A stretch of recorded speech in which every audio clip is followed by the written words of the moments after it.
and safely go.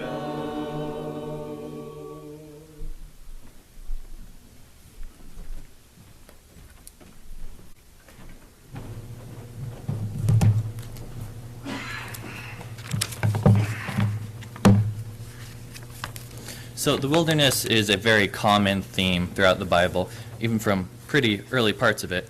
And it is a place of isolation, or maybe challenge, and maybe even deep revelation.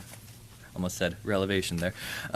Often depicted as barren, lonely, or even hostile. The wilderness in Scripture becomes a unique sort of testing ground where God shapes and challenges people and reveals himself to them. Many of the Bible's central figures encounter God in rather life-changing ways in the wilderness.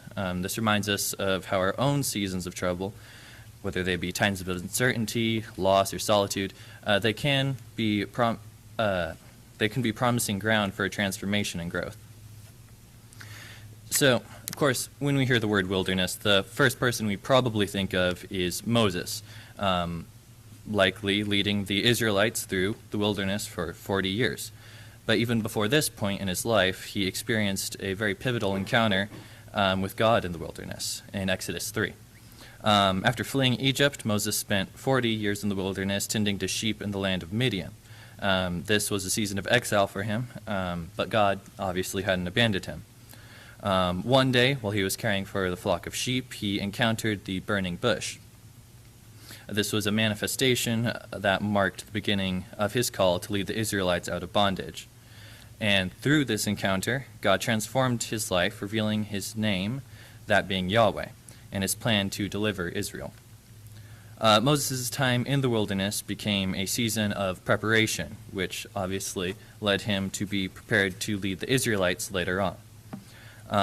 In retrospect, our wilderness experiences may seem like detours or time wasted, but they can be places of preparation and discovery.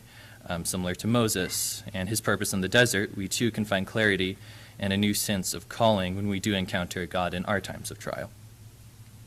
Elijah, the prophet, this was a man of God who experienced much triumph but also despair. After his victory over the prophets of Baal, he was overwhelmed with fear and exhaustion, this being due to Queen Jezebel threatening his life. He then fled into the wilderness. He even desired to die. There, under a solitary broom tree, he poured out his despair, but God met Elijah there in his darkest moment, not with rebuke, but with provision and grace. He showed an angel to him who brought food and drink, allowing him to rest. And then he was strengthened, and then he journeyed on to Mount Horeb, there where he encountered God, as 1 Kings 12 verse 19 says, not in the powerful wind, earthquake, or fire, but in a gentle voice. So the wilderness is a place where our deepest fears and doubts may be confronted.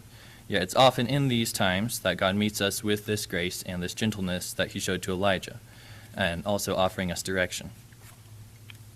So, kind of scrolling it back to Moses, he did lead the Israelites for a 40-year journey in the wilderness. This is one of the Bible's most famous stories of transformation. Having been freed from slavery, it seemed almost as if they expected kind of a swift journey to this promised land. Instead, they found themselves wandering for whole decades, facing hunger, thirst, countless hardships as well. This period was far from pointless, though. It was a season in which God taught them this dependence and obedience and trust in him. Despite all their complaints and their doubts, he provided them with every need. He gave them manna for their food, he gave them water from rocks, and guidance by a pillar of cloud and a pillar of fire. This wilderness was where Israel's identity as a nation was forged and where they came to understand God's covenant faithfulness. And the wilderness can be a season of waiting and dependence, just as it was for the Israelites, but we do also need to learn and trust in God's timing and provision. We may find ourselves wandering in circles, but each step is another opportunity to grow closer to him and learn the lessons that we might learn in a time of ease. Another very famous situation in the wilderness was experienced by Jesus himself. Before beginning his public ministry, he was led by the Spirit into the wilderness, where he fasted for 40 days, and 40 nights. During this time, Satan tempted him. He tempted him to misuse his power and abandon his mission and to test God's faithfulness as well.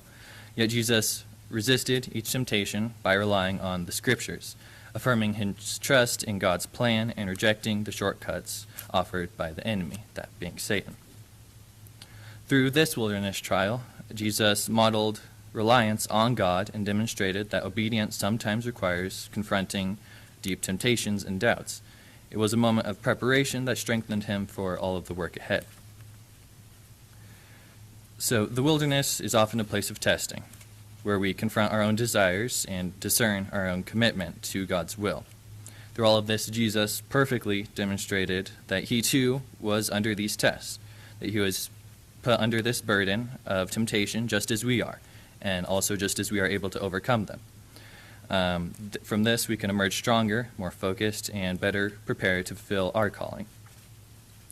So, the Bible's wilderness stories remind us that the places of isolation and challenge are not where we are abandoned by God. Rather, they are spaces in which we can encounter him and count on him. Whether we are seeking purpose like Moses, needing comfort like Elijah, or trust like the Israelites, or even facing temptation like Jesus, the wilderness has much to teach us.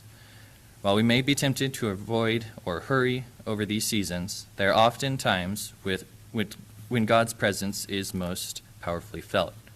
Going into these challenges with faith allows us to experience all of this transformation, along with renewal and this shaping to be prepared and to draw closer to God, just as all those who did before us in the Bible.